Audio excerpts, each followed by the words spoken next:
Assalamualaikum warahmatullahi wabarakatuh.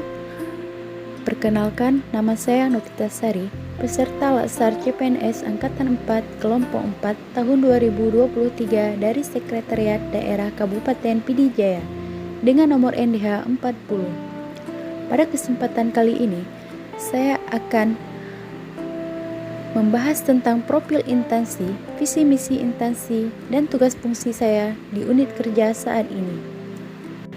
Profil instansi, Sekretariat Daerah. Struktur organisasi Kabupaten Pidijaya diatur dalam Kanun Kabupaten Pidijaya nomor 13 tahun 2008 sebagaimana telah dirubah dengan Kanun Kabupaten Pidijaya nomor 2 tahun 2010 tentang susunan organisasi dan tata kerja Sekretariat Daerah dan Sekretariat Dewan Perwakilan Rakyat Kabupaten Pidijaya.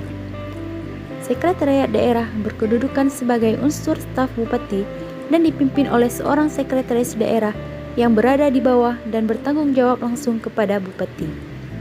Struktur organisasi Sekretariat Daerah dipimpin oleh seorang sekretaris daerah dan mempunyai 3 pembantu asisten. Yang pertama, asisten pemerintahan dan kesejahteraan rakyat.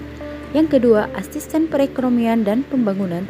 Yang ketiga, asisten administrasi umum. Dan Sekretariat Daerah mempunyai 9 bagian. Yang pertama, bagian pemerintahan.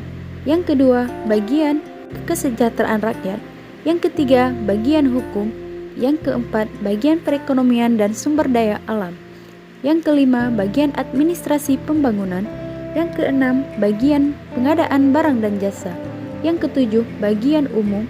Yang kedelapan, bagian organisasi. Dan yang kesembilan, bagian protokol dan komunikasi pimpinan. Adapun visi misi Sekretariat Daerah Kabupaten Pidijaya, adapun visi dan misi Sekretariat Daerah Kabupaten Pidijaya sebagai berikut. Visi: terwujudnya pelayanan yang prima dalam menunjang aktivitas pemerintahan, pembangunan, dan kemasyarakatan. Adapun misi: yang pertama, mengkoordinasikan berbagai perumusan dan implementasi kebijakan pemerintahan kabupaten. Yang kedua, mengkoordinasi penyelenggaraan administrasi pemerintahan, bidang keistimewaan Aceh, dan kesejahteraan rakyat.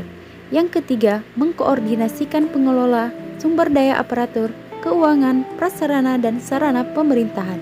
Yang keempat, memfasilitasi pembangunan infrastruktur yang mendorong peningkatan pembangunan yang profesional, berwawasan lingkungan, dan berkelanjutan. Yang kelima, mengoptimalkan pelayanan pemerintahan yang baik dalam rangka peningkatan kualitas pelayanan publik, menjamin rasa keadilan, tumbuhnya kepercayaan dan partisipasi masyarakat. Dan yang keenam, pengelolaan aset pemerintahan kabupaten sehingga dapat dimanfaatkan secara optimal dalam mendukung pelayanan publik yang berkualitas. Bagian umum Setdakap mempunyai 3 kasubag. Yang pertama, kasubag keuangan. Yang kedua, kasubag tata usaha dan kepegawaian, dan yang ketiga, kasubag rumah tangga. Verifikator keuangan. Peraturan Menteri Pemberdayaan Aparatur Sipil Negara dan Reformasi Birokrasi Republik Indonesia Nomor 18 Tahun 2010 tentang petunjuk pelaksanaan verifikasi anggaran di lingkungan Kementerian Pemberdayaan Aparatur Negara dan Reformasi Birokrasi. Adapun tugas verifikator keuangan: yang pertama, mencegah terjadinya penyimpangan yang bisa merugikan instansi negara. Yang kedua, memastikan kelengkapan dan validasi dokumen keuangan. Yang ketiga, meyakinkan bahwa proses pembelian barang atau jasa telah sesuai dengan ketentuan.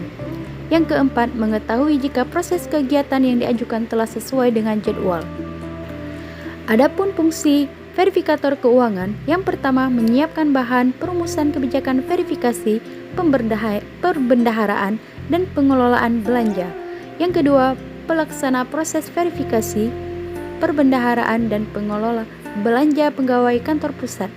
Yang ketiga, penyiapan bahan pemantauan, evaluasi, dan pembinaan verifikasi serta mengelola pembelanjaan.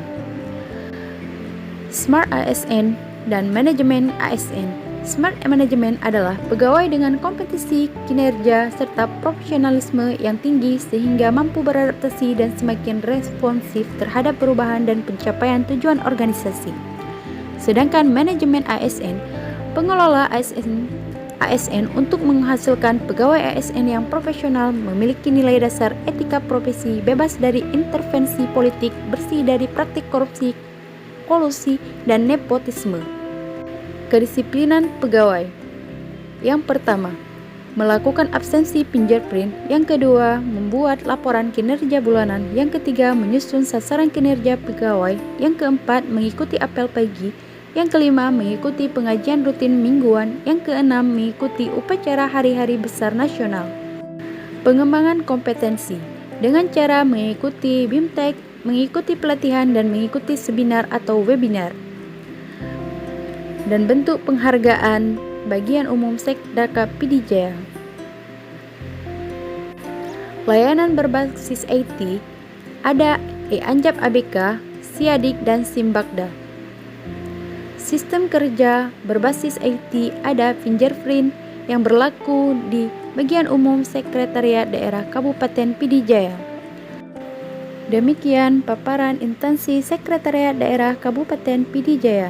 Saya ucapkan terima kasih. Assalamualaikum warahmatullahi wabarakatuh.